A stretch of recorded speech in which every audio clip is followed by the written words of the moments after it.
A man's virtue flows from three separate sources: desire, emotion, and intelligence. Knowledge is a wise man's treasure, but beware of false doctrines, for they are more dangerous than ignorance. Forget all that you know, or think that you know. Abandon the hunger for power and enforce decrees. Look inward, where the deepest rivers flow.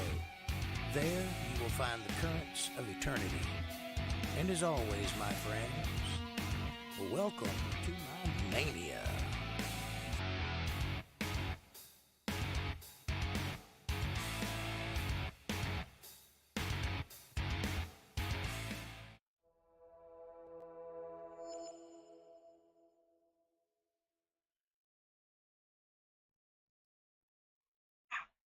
What's happening, everybody? Jake Johnson here. This is Untethered Live, coming to you straight from the internet, somewhere in the wilderness of North Carolina, hiding from the law, as it were. How are you doing? What a lovely day it's been. It is time for the world to move forward. You never know what's coming around the bend, though, so stay tuned on that. I have done absolutely nothing today except stay in bed and recuperate. Hey, Raymond McCoy, that's a different name I hadn't seen in a while. What's up, buddy? Is that you or is that somebody else? Or are you just somewhere in a different computer?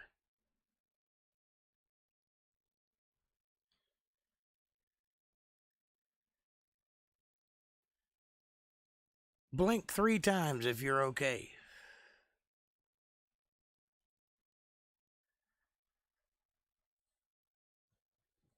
Yes, I felt a little under the gills today, so I stayed in bed. I did as little as possible. I did go grocery shopping, but other than that,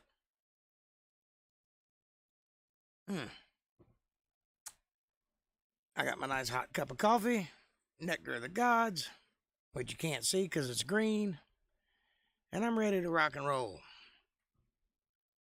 Just kind of shoot the breeze till everybody gets here. Let's see how we're doing on that. It's just you and I. It's me. My other phone is dead. Okay. If it's you, how many fingers am I holding up?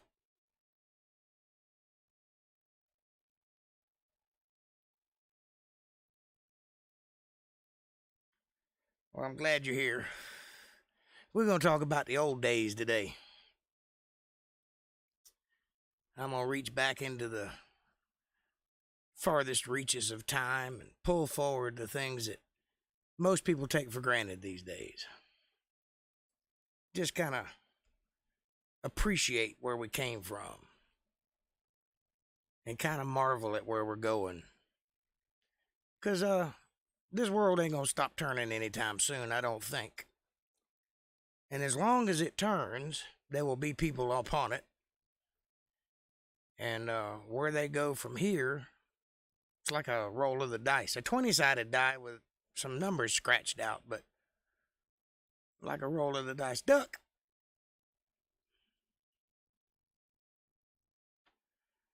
And I'm, for one, very curious to see how it all shakes out in the end. Because the present, current state of humanity is not the end-all, be-all of what we are or what we're capable of, or even what we've done before. Matter of fact, it's kind of pathetic. It's kind of sad.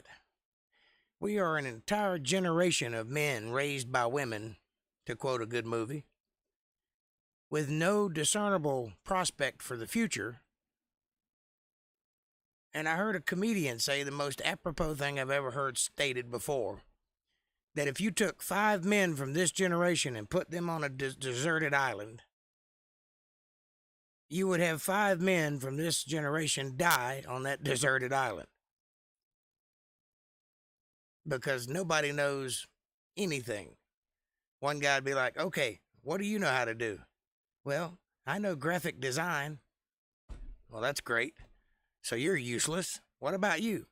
Well, I'm a banker, but in my spare time, I'm in a band. Okay. You would trade your best man for one retarded Mexican in a wheelchair. Period. Hands down. And it would be a good trade. You'd say, what do you know how to do? He says, I pick fruit.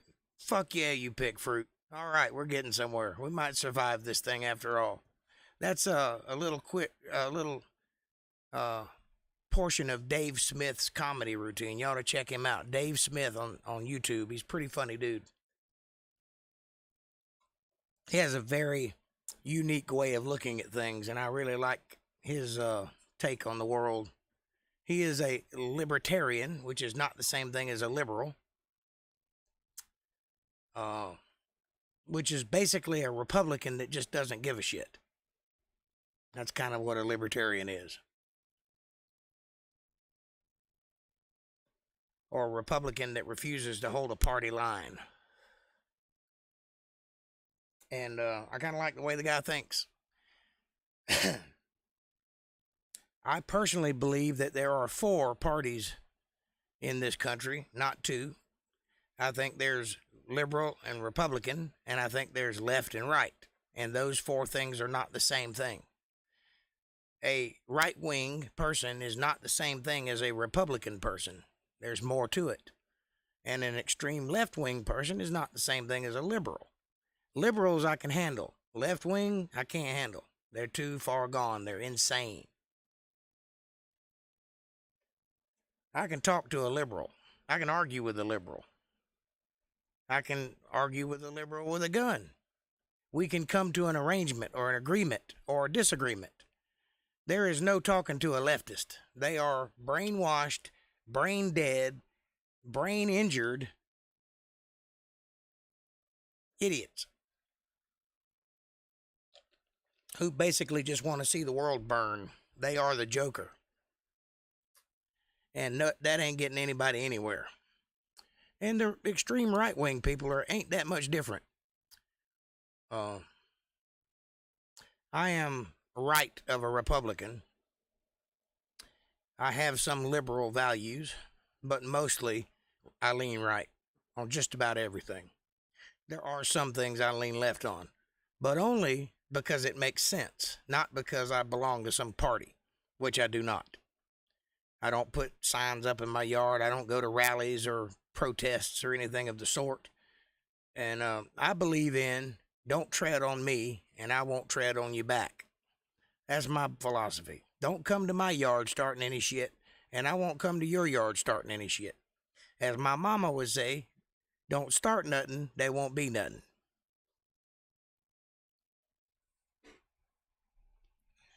Right. They're a right-leaning liberal. Right. They're a liberal that believes in the Constitution. And a lot of my friends are, quote, libertarians. A lot of people I'm close to. And I'm okay with that. And we don't have any trouble communicating. Even though we disagree on some finer points, we largely agree on the stuff that matters. But a leftist and a right-wing person is like putting a square peg in a round hole. It ain't ever going to fit. It ain't ever going to work. You cannot reason with somebody that's unreasonable. And they have shown themselves to be quite unreasonable. Which is the purpose for today's episode, because I want to reach back and talk about some of the things that they've taken for granted in their way of thought. They seem to think that they're entitled to something. Yet they don't create anything. They don't provide or produce anything. They consume and they bitch about it. And that's it. They seem to think that this country is evil and the people that run it are evil, and that's not true either. There are evil at the top. That's always been the case. It always will be the case because the devil is the prince of the air. He is the owner of this land, and all things in it are entirely his fault. That's why he was put here. That's why God cast him here. And that's the reason for all the bad things that go on in the seedy underbellies of the uppermost parts of the society. That's why you have Hillary Clinton eating babies and worshiping the devil and things like that. Or could it be allegedly doing those things? And that's why you have pedophiles not going to prison, and all manner of bad, tasteless things that if you told a normal person these things were going on, they'd be like, no way, that's not happening. It's happening. Go to Washington, D.C. and just look around. The whole city is set up in a devil-worshiping way. The whole city. Everywhere you look. I've been there. I took pictures. Might show them to you one day. Everywhere you look, there's a monument to the devil or some false god. That's the world we live in, and that's the world nobody ever talks about. Because I got news for you. The Roman Empire never fell. It just moved. It changed its name, changed its circumstances, but it's still very much in effect. And it was called something before it was called the Roman Empire. Basically, it is the top 1% of the world. It's always been there. It always will be. And the rest of us just trying to survive. And there are levels to that. You know, there are people that are above other people, and there's people above them, and there's people above them. And then you get to the top where there's a guy who you know his name. That's the king or the leader or the monarch or the whatever. But there's somebody even above him, and you don't know that person's name. You don't know that family's name. You don't know the people involved when you get that high. There are reasons for things. For example, the Queen of England, I'll say that again in case you weren't listening. The Queen of England has to ask permission to enter the city of England. It's a small 6-block area in London, and she can't go there without permission. Kind of make you wonder. If she's the Queen of England, she ought to be able to go anywhere she damn well pleases. But she has to ask permission because there's people higher than her. There's people higher than our president. He does not make all the decisions. He is a figurehead. He is the guy they put out there to say the things that you can blame and point and have a face to put to the hatred. But he is not the guy making the decisions. He has a little power, but that power is obfuscated by the Congress and the House and all of the other things, the Senate and everything else. He can veto some stuff, but they can take it to the Supreme Court and wipe his veto right off the face of the earth if they want to. Look at the things that President Trump's had to go through in the past 4 years. That's proof positive the president has no power. You should be, but you're not. You're just a peasant just like I am. There's people above us. We can't call the shots. One of the things that I've always found interesting is the people that say, well, they work for us. Really? Well, I tell you what. Go get a few of them together and start bossing them around and see where it gets you. See, you'll say, well, we pay our taxes. That pays their salary, therefore they work for us. Well, the thing you're leaving out of that equation is you pay your taxes not by choice, but at the threat of violence. At gunpoint, they will put you in a cage if you don't pay those taxes. You have to pay them. That's not a decision you made. Therefore, not only do they not work for you, you work for them, literally. You go make money, and then you give it to them, and they've got you so mind-fucked that you'll say, sucker, as you walk away. I'm just high, my bad. Yeah. So, I'm going to be referencing Dave Smith a lot today. I can tell that already. Anyway, my point is that there's a hierarchy that has always been in place since the beginning of time.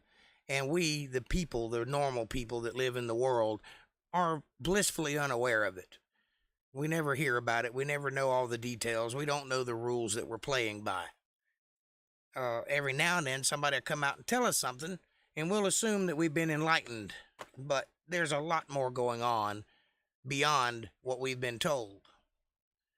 I'll give you an example. If you go to New York City, you can see a building being erected. and you can see a great crane up in the sky that lifts up the parts, the sections of the building, and crews of men will go up and attach those sections and then fill it out and put glass all around it and do the electricity and all. And that's a wonderful, big construction. Probably the biggest construction we do in this country aside from maybe bridges. It's nothing compared to a temple. You go to Baalbek, Lebanon, and you find that little area that has a stone, there's 3 of them, that are over 180 tons each. They're 30 feet in the air, and this is on top of a mountain. They've been built on top of ruins of other buildings that were there before, and these big stones are 30 feet in the air and placed, and then there's a temple built on top of them. These stones are the foundation of the temple, and there's 3 of them, and the temple is built on top of them. Or in Egypt, the pyramids are sitting on a foundation. There's a stone underneath the pyramids that are bigger than the pyramids, or a group of stones. And there is literally nothing on the face of this earth that 3 of them could move one of those stones. There's nothing. There is no crane in existence that could lift one, even if you use 3 of them. We have no idea how they did it, or why they did it, why they didn't just use sticks. Shipbuilding is another big thing that we do. If you've ever visited a shipyard and watched them put together a tanker or an aircraft carrier, it's amazing how big those structures are, but they pale in comparison to the things that were done at the beginning of civilization, which is called the Golden Age, by the way. A Golden Age is something you come to once you've reached a level. They didn't come to it, they started out that way. There's no evidence anywhere in the world of these people practicing or learning their craft. They started out perfect, building giant structures, making statues out of granite that are so perfect they look like flesh when you look at them, and they're smooth to the touch, and they're symmetrical mathematically. And there's no explanation for it given anywhere in any literature as to how these people learned it, where they got it from, who came up with the idea for it, how long it took them to figure it out, where they got the materials from or figured out what materials to use. Evidence of them learning the craft by practicing, like, some fucked up statues that don't quite look right. There's none of those. They're all perfect. Look at the hieroglyphics that are carved in the walls of Egypt. They're perfect, like they're done with a laser cutter. There is no evidence of somebody slipping and, cracking a wall or something. They're perfect, all of them. All of them. I've looked for lots of years. I marvel at it. How did they do that? They did it by hand. Allegedly. Nobody knows how they did it.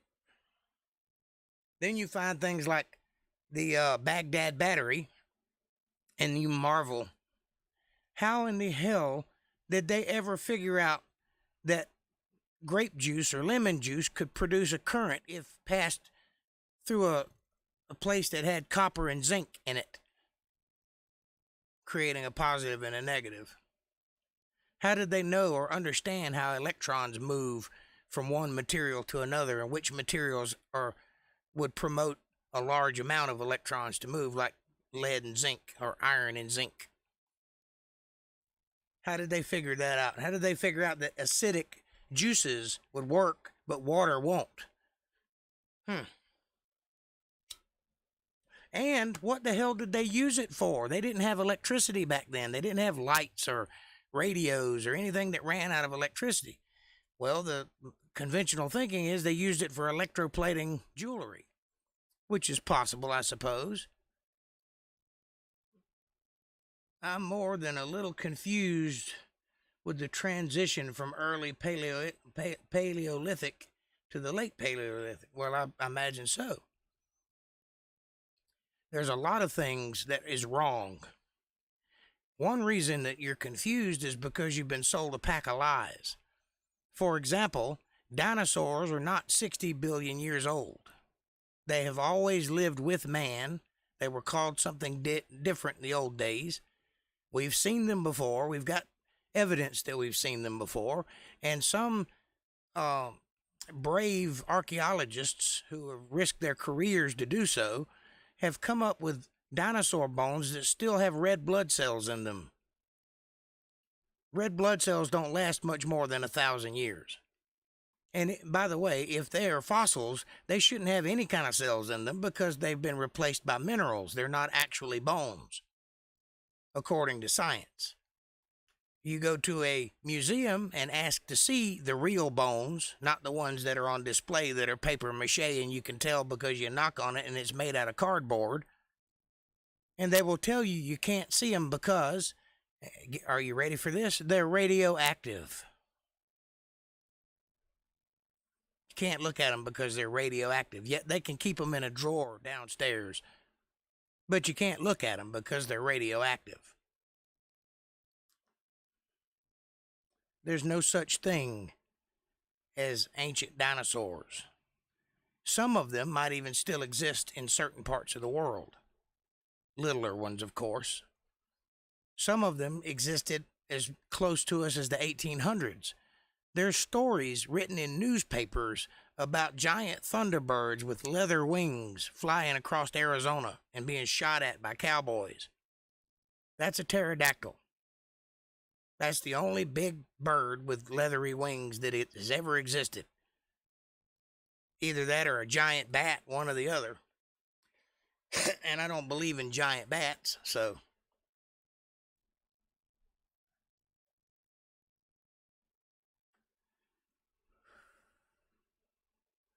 They've found rhino horns.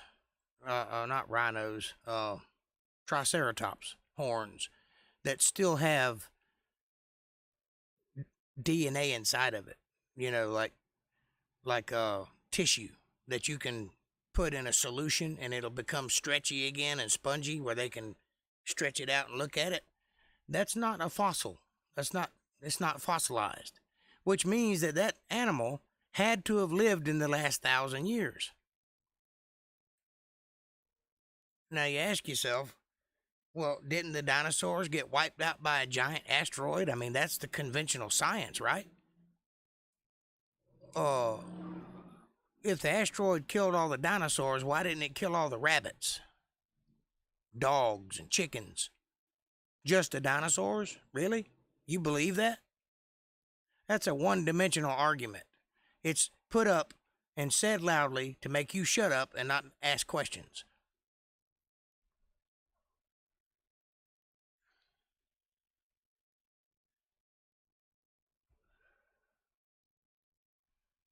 So that's the first problem. Your timeline is wrong. So there is no Paleolithic era. And matter of fact, the fossil record does not exist anywhere on this planet other than a textbook. You cannot go outside and dig down and find the layers of the fossil record anywhere on Earth. Most fossils are found in graveyards, big piles of animals in certain areas, most of them here in the United States. But you can find fossilized graveyards where there's millions of marine lives and things, and they're all in a state of chaos, like their heads are twisted back and their legs are broken, and kind of like they were pummeled over by a big flood. That's kind of what it looks like, but I digress. But they're not found in any layers. They're found in every layer, but even that is suspect, because where did all that dirt come from?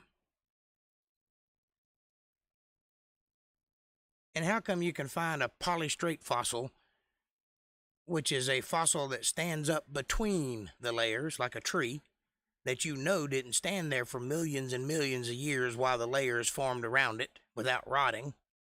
You know that didn't happen. Some of them are upside down, kind of like they are when they fall in a lake and then they get waterlogged and sink to the bottom, but they sink top first. It's kind of like that. It's exactly like that.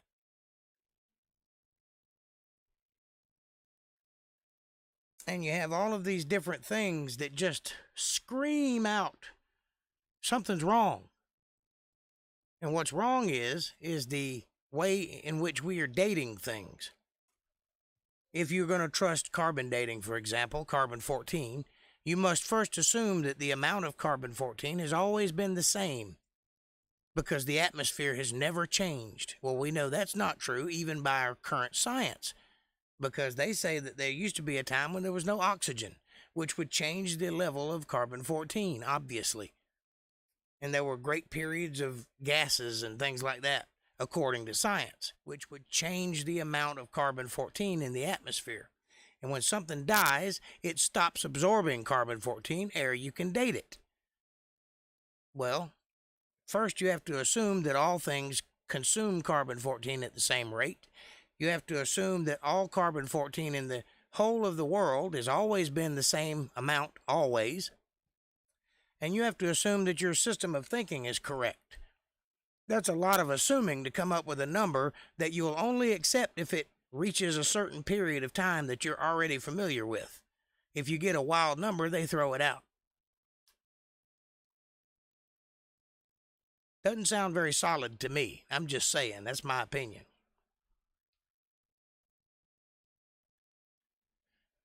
But then you go to places like Angkor Wat in Cambodia, and you'll see there on their walls, this is a 1,000-year-old building or something like that. Two or 3,000. I don't know how old it is. It's made in the 800s or something like that. Anyway, you'll see carvings on the walls of different characters in their armies or whatnot, battles. And then there's this nice little carving of a stegosaurus right there in the middle of God and everybody. A stegosaurus that they've never seen before because they didn't know it existed because it was extinct for 60 million years and they'd never seen the bones of it, nor did they ever see one with skin, so they didn't know how that looked either. How did they get a picture of it then? Or if you go to China, you see pictures of dinosaurs all over the place, only we call them dragons, so that's not the same thing, obviously. You go to South America, and they've got Inca stones, and they've got pictures of men riding dinosaurs and men being eaten by dinosaurs and all kinds of things. You go to Lubbock, Texas, and you'll find a riverbed that washed away, and a big sheet of limestone came off during a flood, and underneath that sheet of limestone was a set of footprints of a dinosaur. And right across it and alongside of it was a set of human footprints, like it was walking it or running from it, one or the other. And so they called the Smithsonian down to have a look at it. The Smithsonian guy came down and he turned his back to the project and would not look in its direction and told the guy, this is not real. This didn't ever happen. There's nothing here. But he would never turn around and look at it. That night, the sheriff was called because of noise, and they came out and found a man beating the footprints apart with a pipe and a hammer, busting them up. And he had just about finished when they finally got there, and he ran. They didn't catch him. But they know who that guy is. And he's been questioned several times since then, and he refuses to say why he did it. But I'll tell you why he did it, because it's in his best interest not to have proof that man and dinosaurs existed, or his career goes out the window, because he's wrong. Anytime money is the main reason for doing something, it's not a good science. It's not solid at all. So you have to be careful of those things. Hey, April, what's happening, darling? How is your mother? I'll bear with you all day long. How's your mom? Is she pulling through okay? She up and about yet? Or is she still asleep?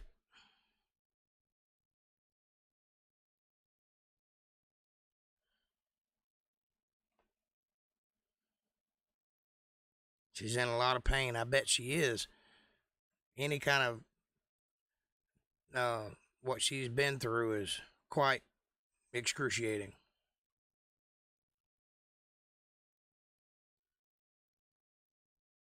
No way she will be there for a month.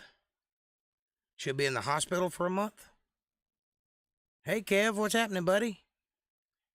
Long time no see. You don't call, you don't write. I don't even know if you love me anymore.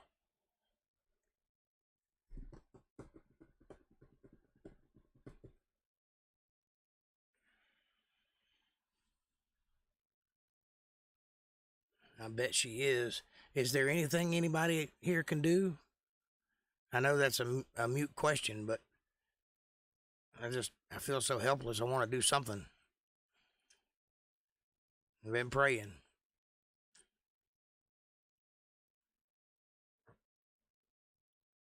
I mean, is she otherwise in good spirits, though? She being feisty, redheaded? I know it is. You're strong, though. You can handle it. Just be strong for her. Give her a reason to pull through. She's alive. That's the most important thing right there. And praise the Lord. She can't hardly talk. Well, imagine not. They probably rooted around in her pretty good.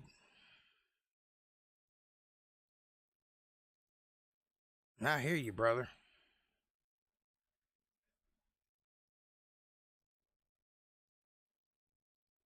Working a lot, bringing home the bacon. That's what you're supposed to do. I've been thinking about you, though.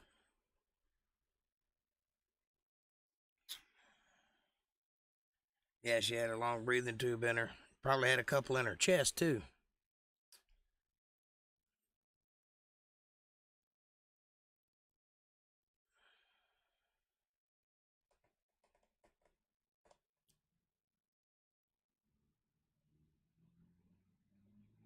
Good. And now I'll call her. I didn't want to call her while she was in ICU because I was afraid I'd wake her up or disturb her. But now she's in a private room. I'll give her a holler. Let her know I've been thinking about her. Bacon. Yeah. Bacon sounds good.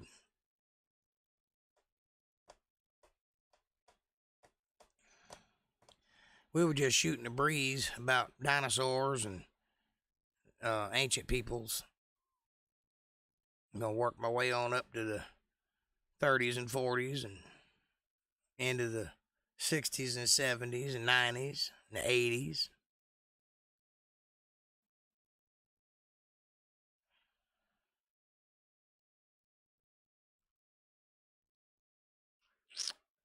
So, yes, I'm so sorry everyone is blowing up my phone. I can understand Daddy, but others, they can call their self, is the way I see it, is all. Yeah. Well, they need somebody to talk to, and you're the spokesperson, so I know it's aggravating, but just have a little patience. People are worried about your mama.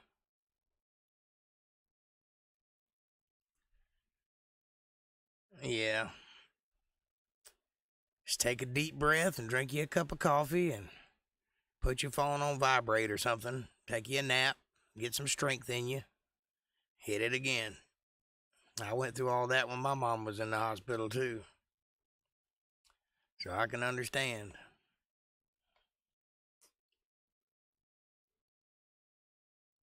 But it'll be okay. I promise you. If I was there, I'd give you a big old hug and a kiss on the forehead and tell you it's going to be okay.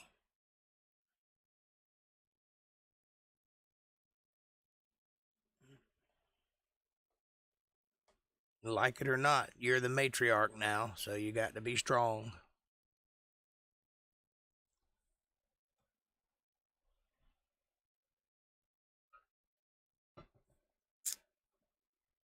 You're welcome, honey, and I hope things go smooth from here on out. And I hope that your mom gets lots of energy back and is running circles around you in no time. Just to be clear, was it open heart surgery or just a stent?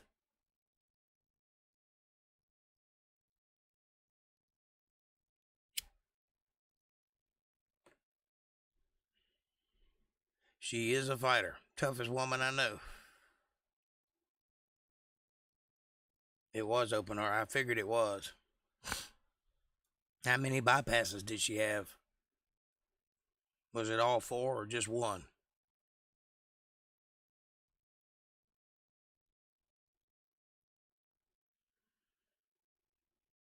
Yep, that's how they get in there. 2 of them. I kind of wish they'd have got all 4 of them, because you may have to go back and get the other 2 done at some point. But maybe not. Yeah, that's typical. They do that in most open heart surgeries. That's why I asked, because I remembered you telling me that, and they don't do that for stents.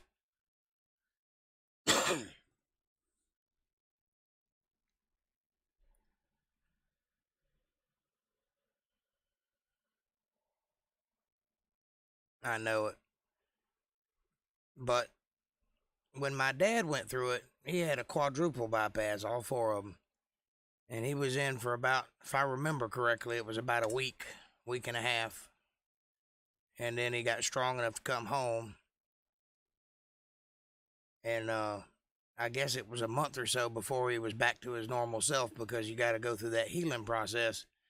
But after that, he had as much energy or more than I did. So he was good to go for a while. 5 or 6 years at least, before he started, getting too old to do it. And it wasn't his health that killed him, so he was still going strong.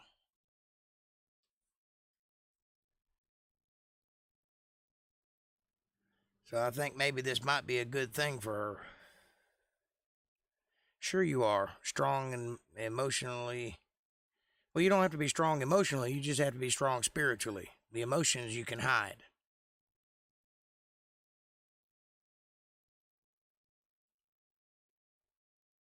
You might think I'm strong to look at me, but I break down a ball like a baby every now and then.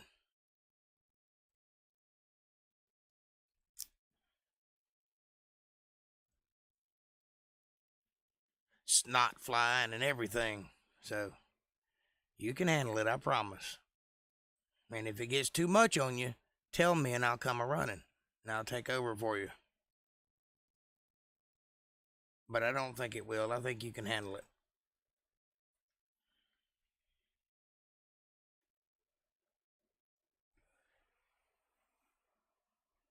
All right. So where was I? The Roman Empire. The Roman Empire is the strongest civilization man has ever known. It stretched the furthest, and it conquered the most, and it was at the height of its power the most vicious army on the planet.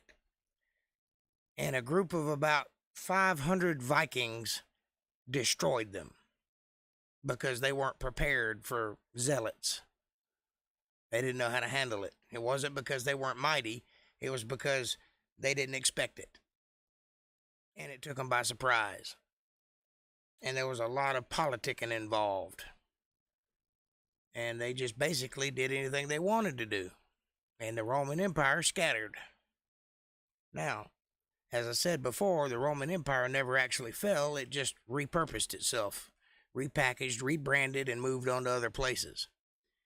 That same group of people that the Roman Empire was has been here since the beginning of time. It's the top 1% of the civilization of man. That top 1% is ran by Satan himself. That's where they get all their ideas from and all their ambitions. That's why, no matter where you are, if you go up the ladder, the higher up you go, the seedier it gets, and the more creepy it gets, and the more weird things occur. And it'll always be that way. Always has been, and it always will be. But now we've got this place called America, which is the land of the free and the home of the brave, America. But on our Capitol building, there is the goddess Venus, sitting atop the Capitol building, watching over all of Washington. Wonder why they put that there. The goddess Venus? A Greek god? Really? How come all of the Capitol buildings have columns like the Romans and the Greeks? How come we have a Senate and a House of Representatives and a Congress and a president, or Caesar, if you will? It's almost like we're the same group of people. It's exactly the same way it's ran. We've got nationalized health care and nationalized education. We've got a law enforcement system. It's exactly the same. It's the same civilization. We are the Roman Empire. And when this empire falls, it'll take shape in another place and reform itself and do it again. There was a group of people back in the 30s in another part of the world which had very similar aspirations and very similar organization called Germany.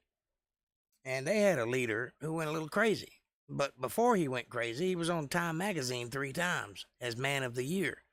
We loved him. Kind of like they loved Trump before he became president.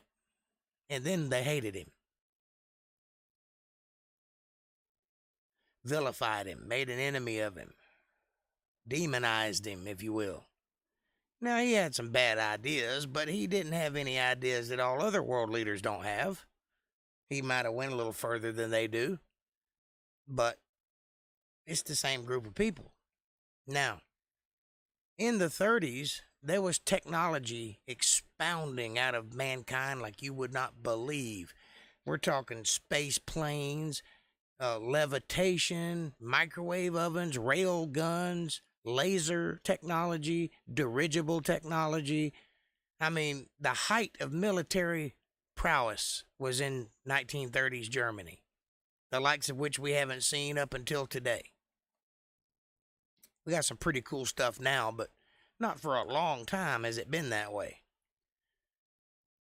But in the 30s, everything was possible. We had the Philadelphia experiment where they were making battleships disappear into a fog of whatever. They were building UFO technology. They were experimenting with the dark arts and all kinds of things going on that you wouldn't believe. They made stuff with their hands. All of the things that you remember seeing from all the German movies, those big tanks and all those big mechanical metal things with all the gears, all that stuff was made by men. It was cast from ore that was pulled out of the ground and smelted, and the purities beat out of it and then poured into sheets. And then they took those sheets and formed all of those things. People don't do that anymore. America doesn't make anything. Everything is made in China. We consume and they build. That ought to tell you something. Oh, and by the way, we borrow money from them also to pay for the stuff that we buy from them. This is not a system that can sustain itself. So, and then in the 40s, the military had an early version of the internet called ARCnet. It was kind of like a Unix-based operating system. They could send texts to one another, text messages, across the globe. Now, we didn't get that until the early 90s, late 80s, early 90s, the consumers. But the military had it since the 40s and had been working on improving it since then. Also in the 40s, they were doing code breaking and things like that. They had very advanced computer systems, which we had no access to. From the 80s to now, the only thing we've managed to do is make a smaller iPhone. In the 70s, we were going to the moon on space shuttles. But from 89 to now, our biggest achievement, smaller iPhone.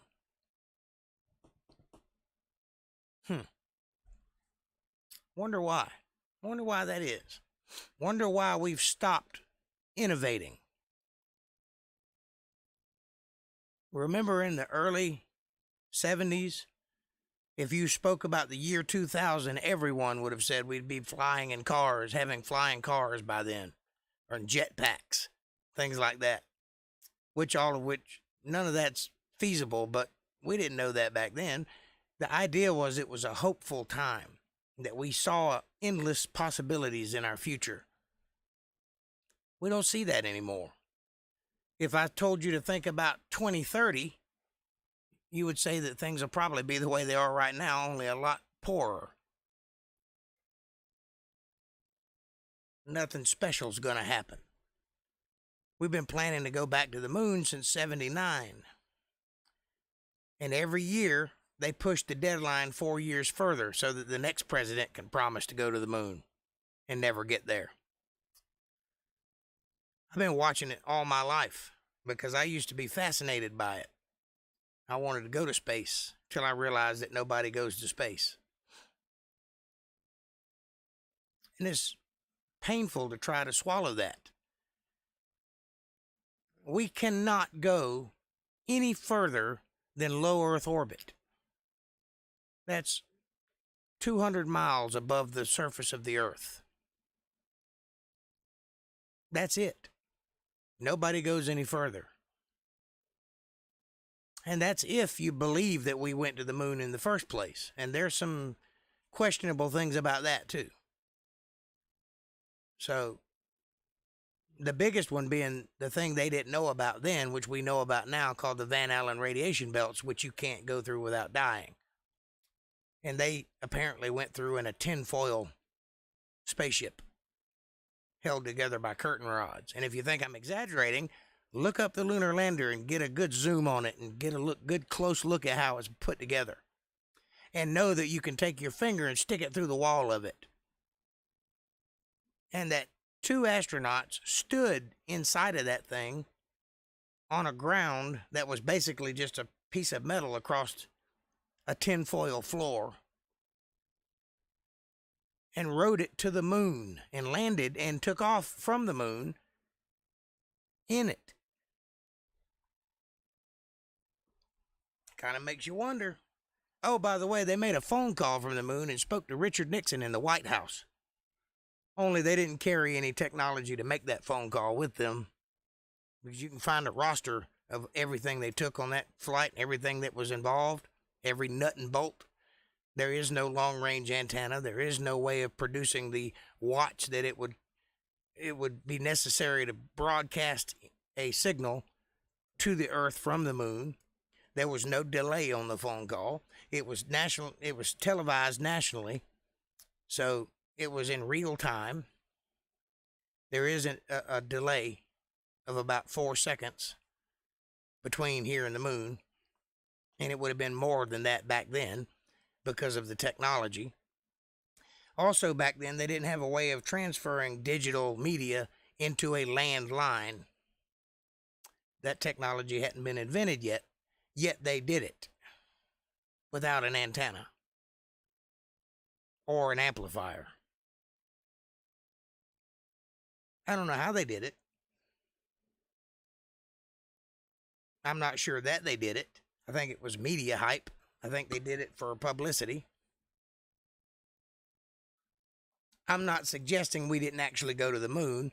I'm suggesting strongly that what you saw on television was filmed in a studio in Arizona. I don't think that a top secret mission like that would have been broadcast live in the first place. And I think that what they put out was constructed for the audience to watch.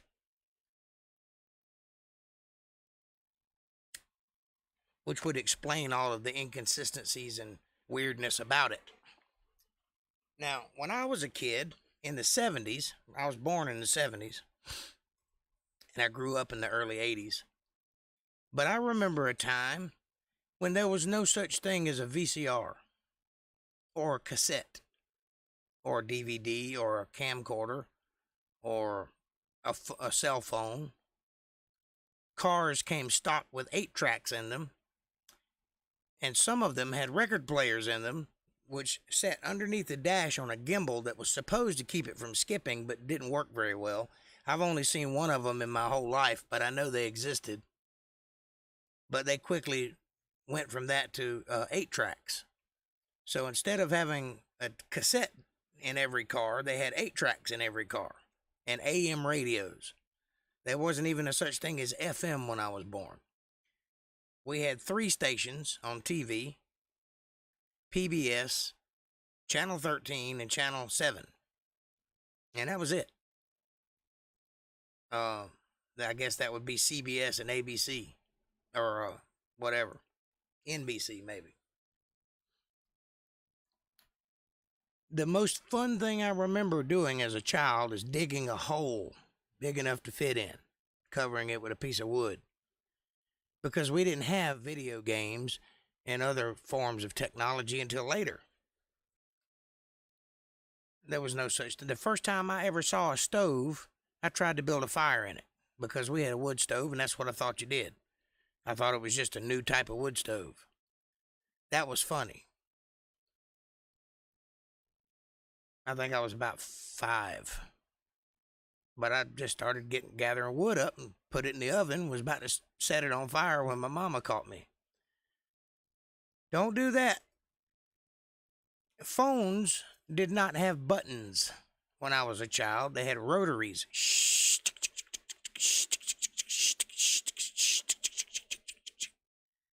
Or, if you were too dumb to figure that out, you could pick up the phone and go, "Operator," and somebody would come on the line and say, "Yes, how can I help you?" And you'd say, "Could you connect me to so-and-so?" And they'd do it. I always made you wonder if somebody was listening in all the time. Because we had operators in those days. They don't have operators anymore. Now it's all computerized.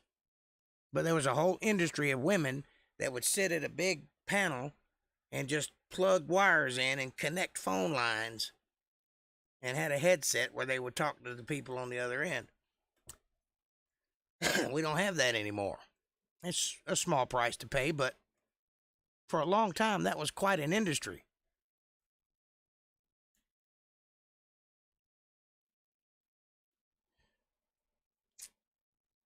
I remember us not having a car and having to walk everywhere we went for a while. Of course, my dad was a shade tree mechanic, so we didn't go without a car very long. But there were still some places in the United States where there was only one television set in the whole neighborhood, and all the neighborhood kids would gather in one house to watch television on Sunday or Saturday morning or whatever.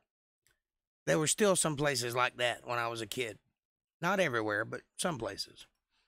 There was no such thing as the internet or computers or cell phones or pagers or anything like that. No personal devices. I think we had a record player when I was a kid. There wasn't even a Walkman when I was a child. We didn't even have headphones back then. I'm sure they existed, but you had to be well off to have that kind of thing. You had to be rich to own a video camera that was a 16 millimeter, or at least well off. Not everybody had those. Television was just now getting into color. It was kind of weird looking color, like Technicolor, like red or blue, red, and green. And then whatever was on the screen, black and white, would shine through that and kind of make it look in color. That's what RGB comes from, which is a computer term meaning the colors that are used, or a color palette. In those days, it was only 3 colors.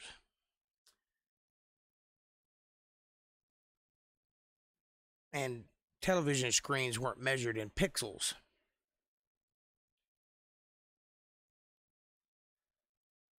We had a black and white 13-inch TV with knobs on it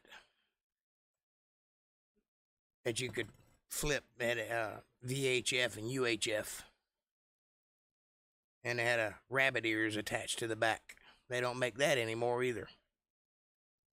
Matter of fact, TVs don't use antennas anymore. They're all digital. That technology still exists. There's still airwaves out there that you can use with an antenna, only nobody uses them anymore. Remember in the 80s, those big satellite dishes that you'd see in everybody's backyard, and they operated on a C-band? which was a satellite, and it was a specific frequency, and if you had a descrambler, you could connect into it, or you could broadcast from it. Well, you can still do that today. That satellite's still up there, and it still works. As a matter of fact, there's a few places that still broadcast from it, like Shepherd's Chapel still broadcasts from C-band. And then that's picked up and transferred into digital and broadcast all over the different channels. It's amazing how far we've come and how little ground we've actually covered. If you possess the knowledge, though, you can still get satellite TV from all over the world, like China and everything else, from those big, gigantic satellite dishes, if you have a descrambler and know how to operate it. And you can get it for free because they don't sell it anymore, because now everything's Dish or DirecTV. But the broadcast is still happening. You just don't pay for it anymore because nobody uses that service. Same thing with a fax machine. You know that a phone line has 3 different ways you can go out of it. We use it for the internet and for landline phone service, but there's also a fax line that's included in the wiring, and nobody uses it. But if you know how to access it, you can use it and send messages to other people that know how to use it, and nobody knows it. It's considered low tech, lo-fi.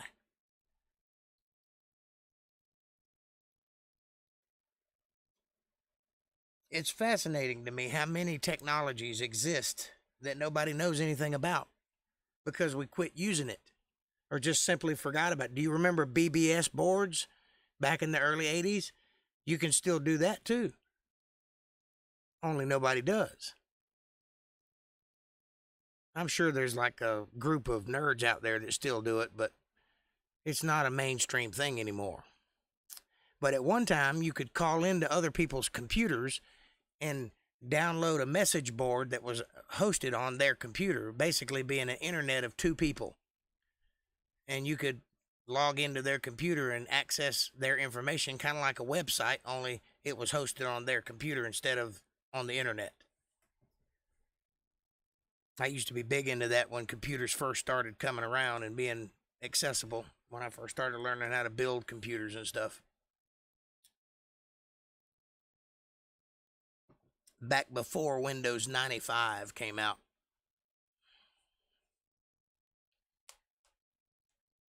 All the old days. Wouldn't it be cool to fly around on a dirigible? You ever notice how all old buildings have a bell-shaped roof, and then there's like openings like windows all the way around that bell-shaped roof? Do you know why that's there? It's not a bell tower because they don't have bells in them. That's a landing port for dirigibles because they were planning at one time for air travel to be dirigibles, which is a blimp, so to speak. And they built all the buildings according to that plan. Only the Hindenburg happened and they abandoned it. And also it was more profitable to make airplanes. And thus went out the personal dirigible idea, where everyone would own a dirigible.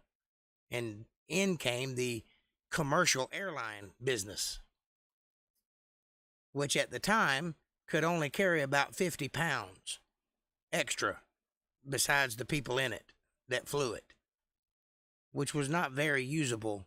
You could carry mail on it, but that's about it. But they improved over time and got better at it. And now we have the commercial airline business, but you have to be a special kind of educated to become a pilot. But the original idea was for everybody to have a flying device.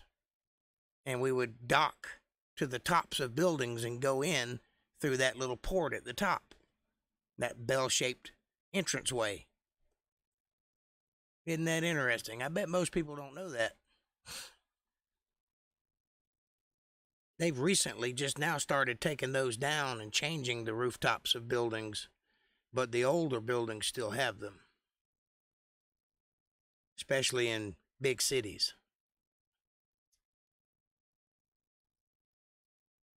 Am I boring you to tears? Nobody's talking. Where'd you go, Raymond? Kev, you still there? Am I all alone?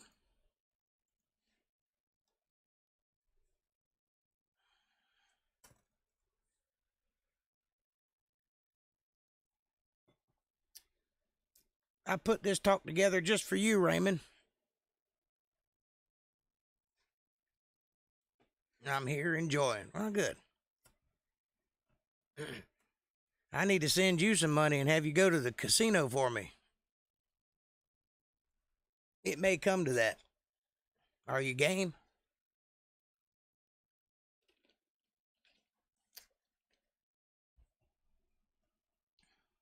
Keep on going, brother.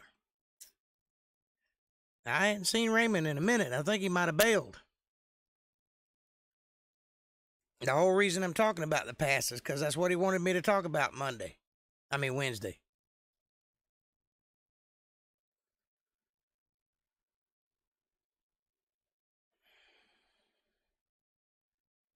He ain't real fond of all the Bible stuff. But I tried to explain to him it was always going to be about the Bible because that's what I'm educated in. That's what I know. And if you're a writer or you're an entertainer, you write about what you know.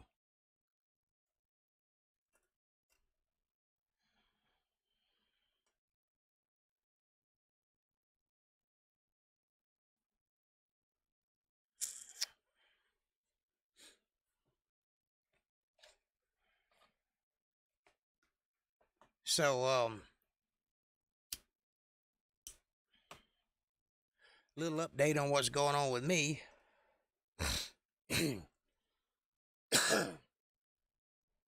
They have sold the building that I live in and my sister's shop that's down below me to another person who owns a lot of the town. And they've presently condemned it partially, the front half of it anyway, and we have to leave. So I'm assuming none of this is going to occur before Thanksgiving, but it may start before then. I don't know.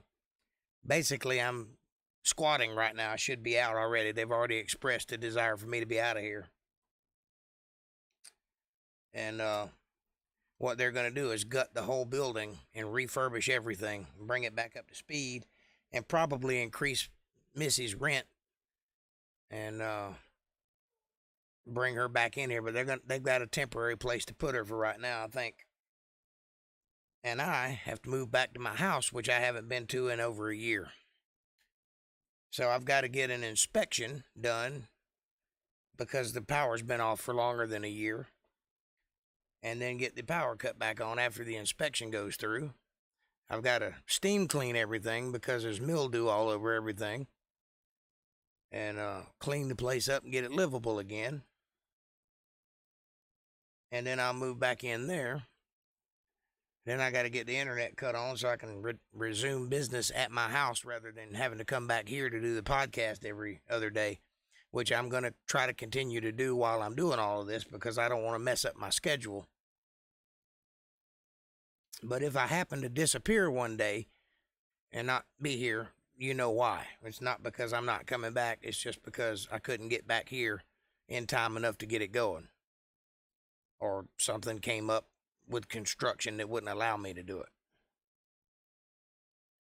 But I have a mobile system, which I could probably go down to McDonald's parking lot and use their Wi-Fi and do it there, if I had to, from my laptop.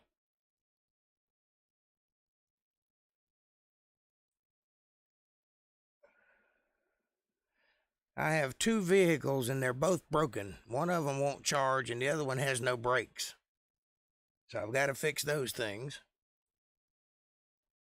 All this coming up at the holidays is a bad time for somebody to decide to start rebuilding a building. But they come to that decision rather quickly, keeping me and Missy both on our heels and not knowing exactly what the future is going to hold because of the nature of how it all came about. But we'll survive it. Ain't nothing that I can't handle yet happened. I don't think it's going to happen now.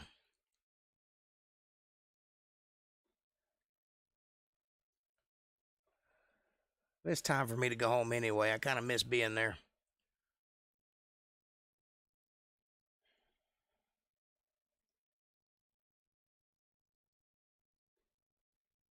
I originally came here just to be closer to family because everybody was gone from my house.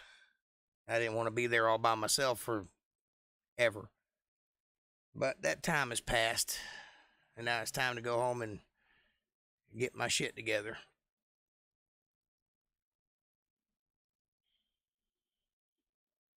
Well, maybe Raymond will come back in a minute.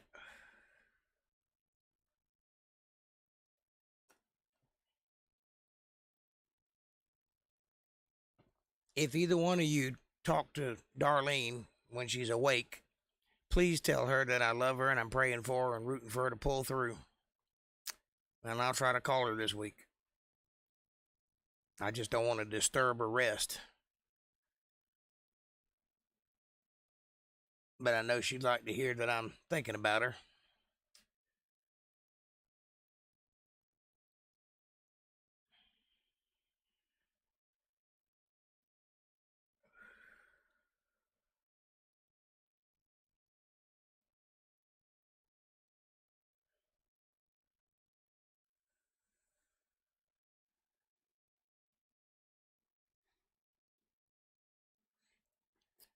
So,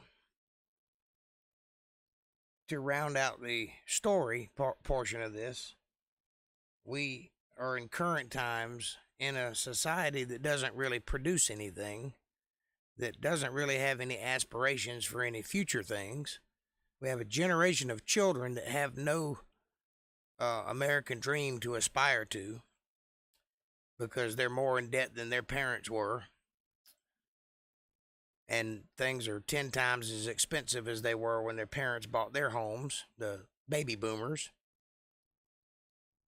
So if you're not a child who has an inheritance coming, you are screwed. Alwyn, what's happening? Do I feedback covers? Do I feedback covers? Do I play cover music? Is that what you're asking? Alwyn? I think that says Alwyn. Be more specific, please. Yes, I play covers. What would you like to hear?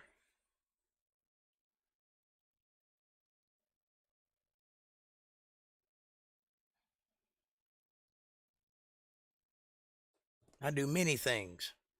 I play music, I lecture, I talk about the Bible, I talk about history, I talk about society, I answer questions. And I'm glad to have you here. Thanks for coming in. How about press that subscribe button and the like button and leave me a comment. Follow the links in the description below. Hit the bell icon so that you know when I'm going to be on. And if you'd like to support me, go to paypal.me/JakeJohnsonBand. But above all, share the video because that helps us grow. So what song would you like to hear? I thought you'd give feedback 2 covers. You were sure? What would you like me to talk about? Doesn't matter what it is. If you would like for me to evaluate a song or something like that, I'll do that. Give you my opinion on something, I can do that too. Right now, we're just kind of shooting the breeze. But we've been talking about history and technology and that sort of thing. But if you'd like to talk music, we can do that too. Just point me in a direction and pull the trigger and I'll shoot. Do some Allman Brothers.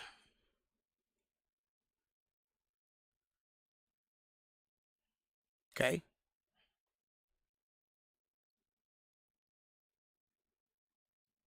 Well, shoot me a link and I'll go check it out. Are you a musician? Is that what you're doing? You want me to check out your song? I'll do that. Tell you what I think. I've been playing music for over 40 years. Well, 30 years. Can't really count the childhood stuff when I was just learning.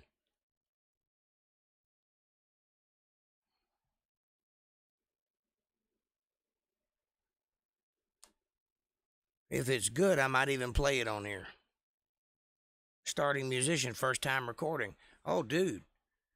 Or ma'am, I don't know what you are, but I remember those days, and it's quite intimidating. Are you doing it by yourself, or are you doing it in a studio with other people controlling all the stuff? Or are you having to learn as you go? That's the route I took. Not exactly the smartest way to go about it, but that's what I wanted to do. I wanted to understand all of the process.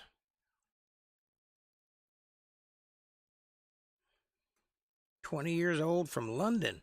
Home recording. Okay, cool. Well, top of the morning to you. Yeah, shoot me a link to your song, man. I'll check it out."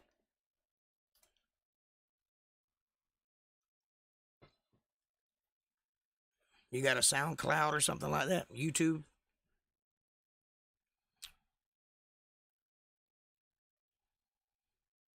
What kind of music are you playing? Are you like doing industrial stuff? Are you a country band or rock and roll, heavy metal, rap?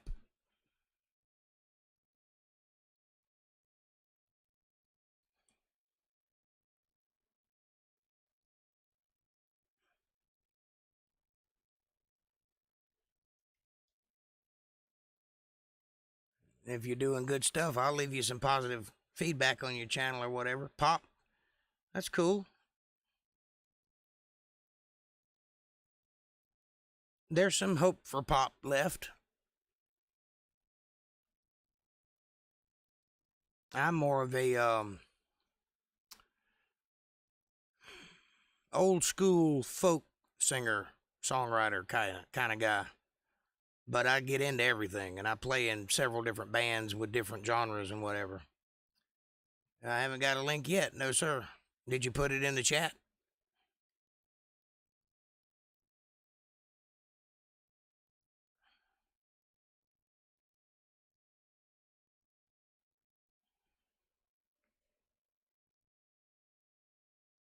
Yeah, blues is really good stuff. Especially the further back you go, the better it is. The new stuff ain't that great, but the old stuff, man, Muddy Waters is top notch. Yeah, Jake Johnson Band at gmail.com.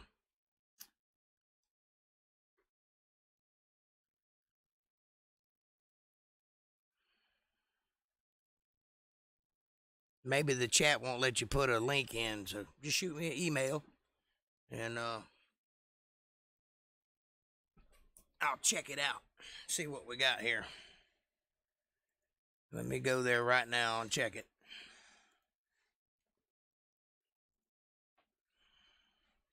Da da da da da. You better not be sending me a virus. That's Jake Johnson Band, all one word, JakeJohnsonBand at gmail.com.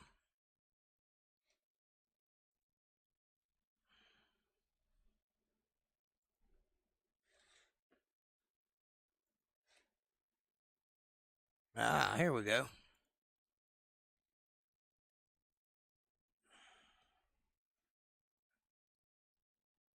All right, I'm going to listen to it right now.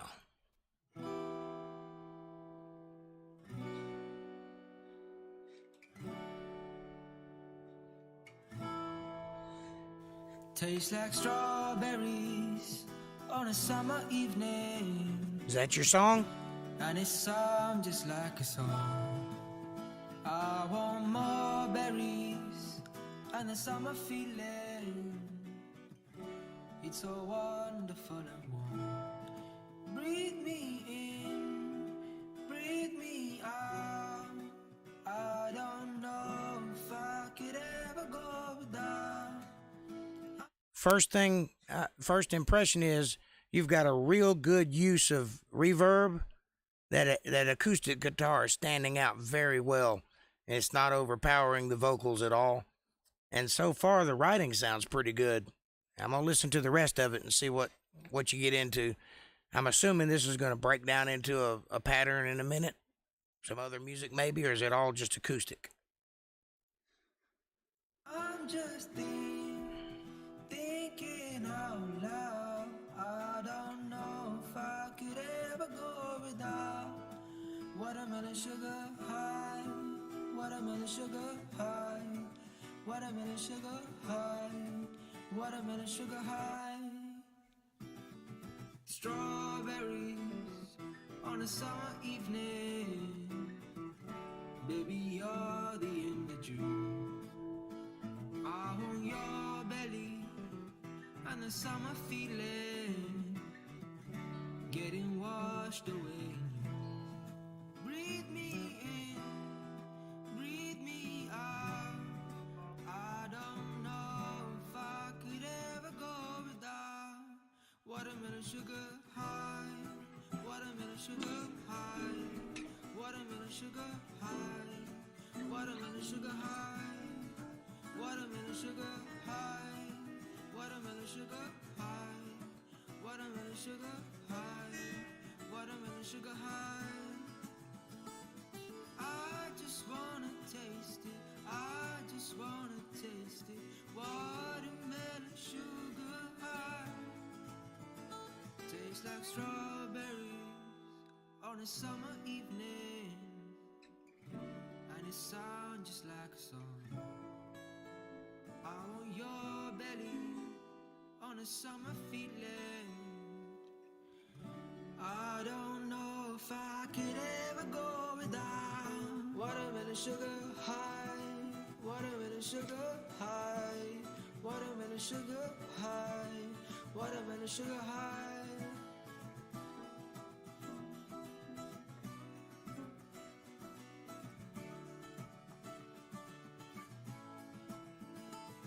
I just wanna taste it, I just wanna taste it, watermelon sugar high. I just wanna taste it, I just wanna taste it, watermelon sugar high. All right, here's my prognosis. I think that the song is awesome, but I think you need to rewrite it. You need to add a little bit more detail in your verses. The chorus is fine, but you need more information. A song is like a slice of your life. It's not the whole story. It's one feeling or one fleeting moment in the whole song. It's a good song. You got a lot of potential and you're doing fine in your recording, but you need to add a little bit more detail to your song, because while I understand how you feel about this person, I don't know anything about them. So fill me in. Tell me what you're singing about. I hope that helps. It's not your writing. It's a cover. Oh, okay. Well, whoever wrote it didn't know what they were doing. But it's a good rendition.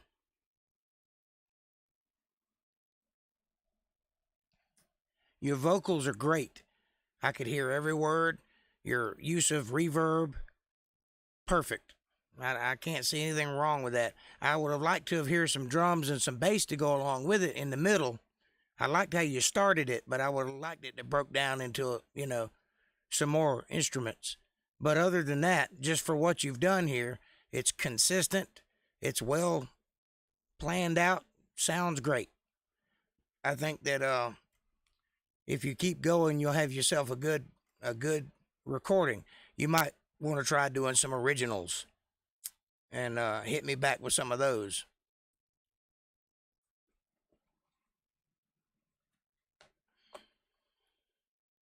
Who does that song? If it's a cover, who's the original artist? So I can give credit where credit is due.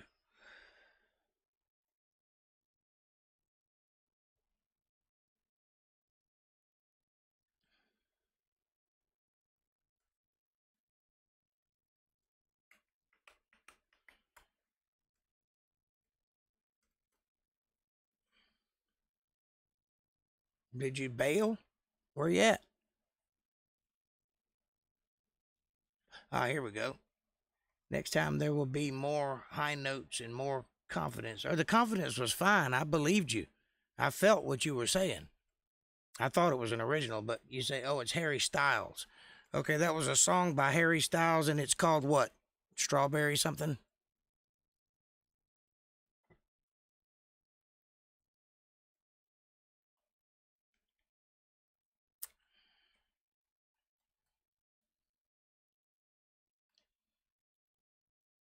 Watermelon sugar. Okay. It reminded me of that song Melancholy.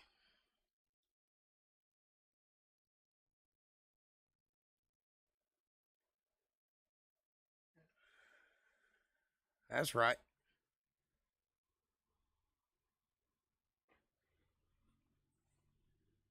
I felt like it was unfinished, though. You know, my immediate reaction was I wanted to know more about who he was singing about. But that's the only criticism I have. The recording was sound. You did a good job. I would encourage you to try your hand at writing.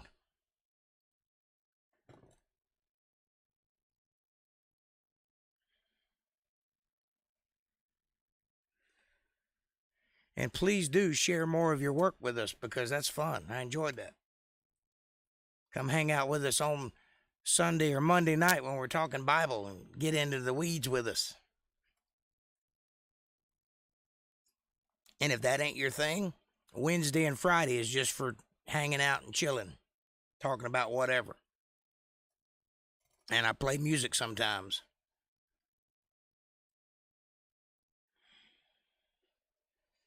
And I was asked to do some Allman Brothers.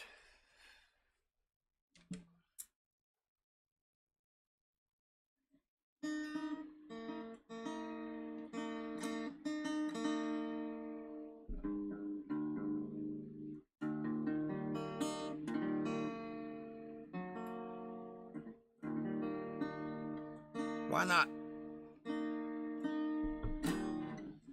Here we go. This is for you, Kev.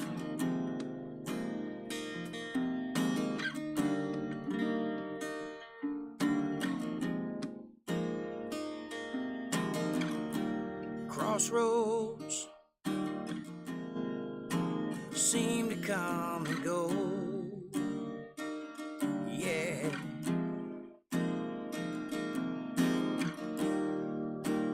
Will you ever let him go? Lay a blanket in the sun. I can't remember the words of the song.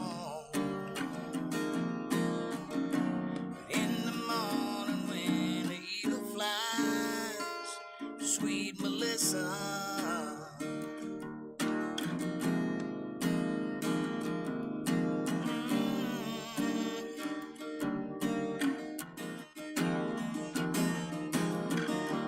freight train, each car seems the same. Yeah.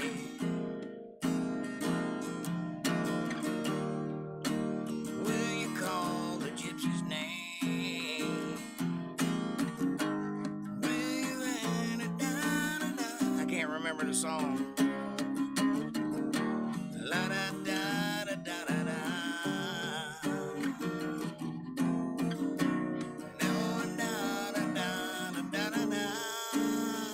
With sweet Melissa.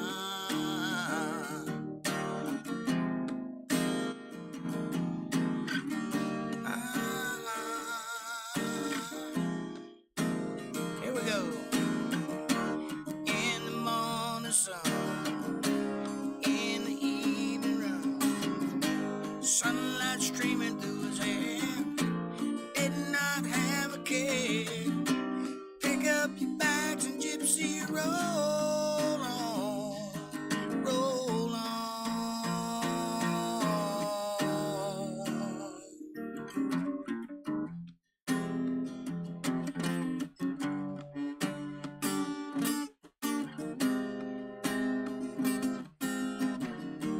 Crossroads, will you ever let him go?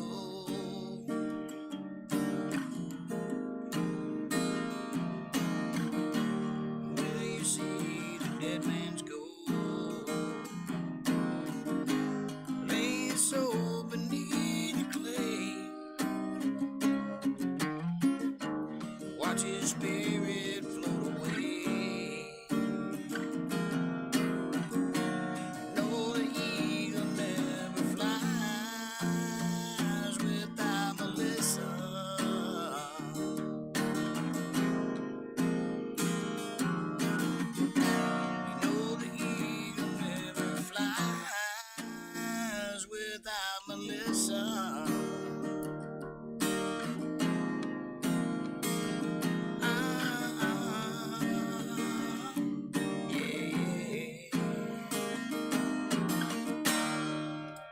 go, some Allman Brothers, just for you. Sorry I couldn't remember the words.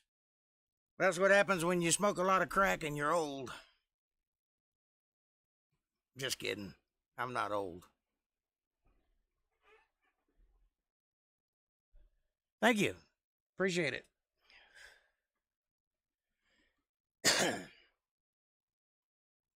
I have my moments.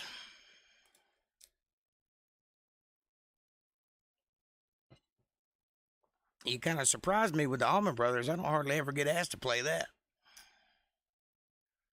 Feeling Muddy Waters, Louisiana Blues. Anyone know it? No, I don't know that. I know,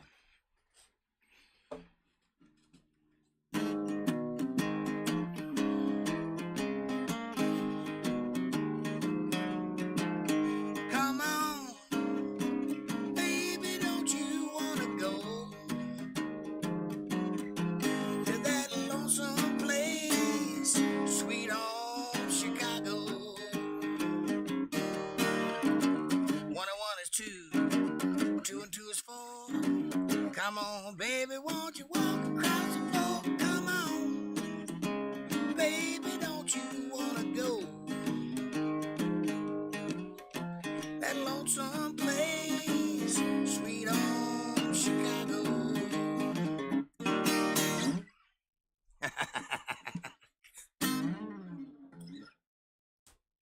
I just played you some Allman Brothers.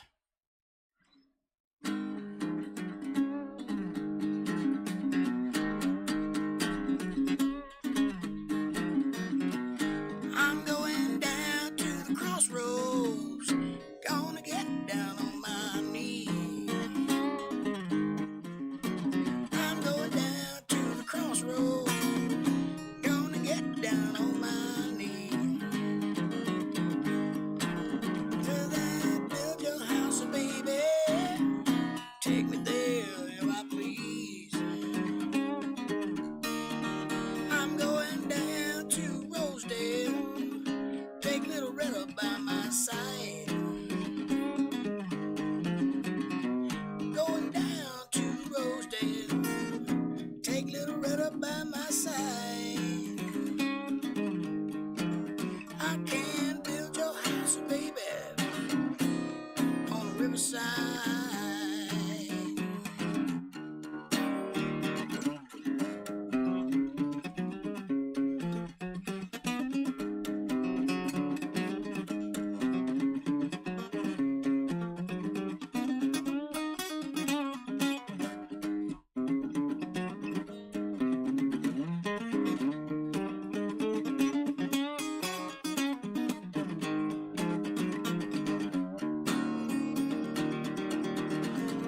Now, this is a Robert Johnson song, but it's not really the way Robert Johnson wrote it. I kind of add my own thing to it. But if you're a traditionalist and you like the way it was done originally, I'll do it for you.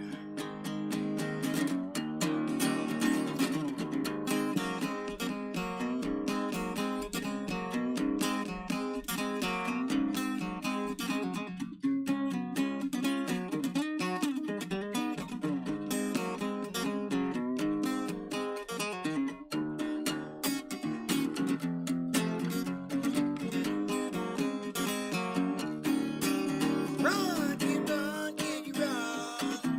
Tell all your friends of town.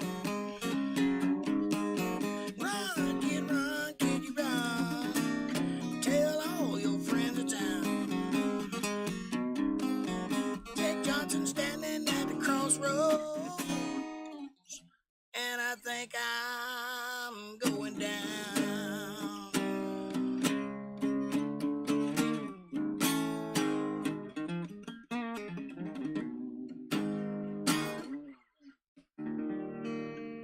Thank you.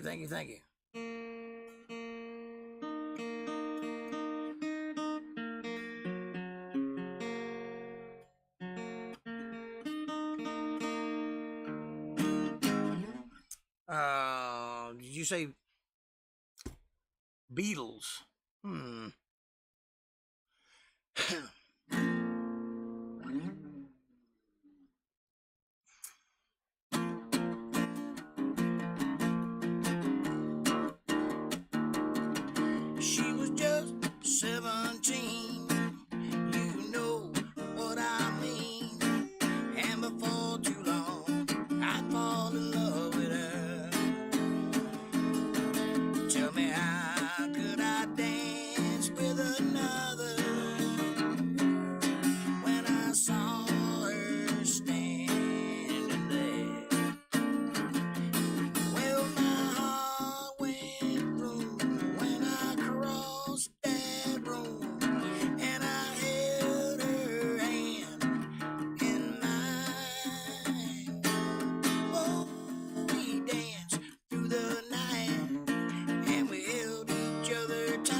Yesterday? I don't know yesterday, sorry.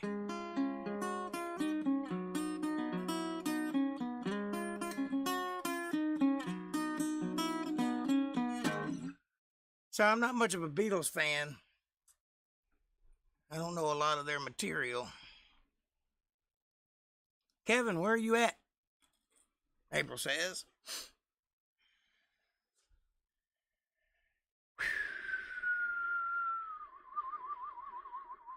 I don't know about the Beatles, man. They just don't really do it for me. I appreciate what they brought to the table. I appreciate their music. I just don't like it.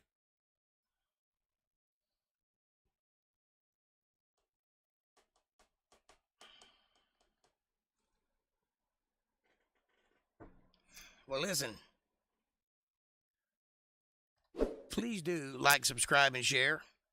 And all the other things. PayPal.me/JakeJohnsonBand. It's necessary. It's 10 o'clock, so I'm on a blow. Please join me on Sunday at 8 o'clock, where I'm going to give that atheist a walloping. I'll have to learn it for you. I don't think I've ever tried to learn yesterday. Maybe because it's so high and I have a low voice.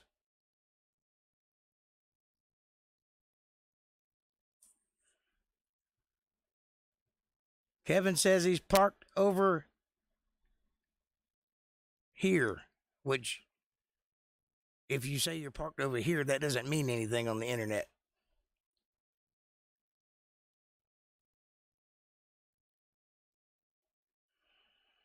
Anyway, I've had fun tonight. I hope you guys have had some fun too. I know you're getting ready to go inside and eat, so I won't hold you up. Alwyn, thanks for joining me, buddy, and I hope you come back. I'm here Monday, Wednesday, Friday, and Sunday at 8:30, and Sunday and Monday is at 8. Or Sunday's at 8. Everything else at 8:30. And I usually go for 2 hours. He ain't even got there yet, April. He's still at the office.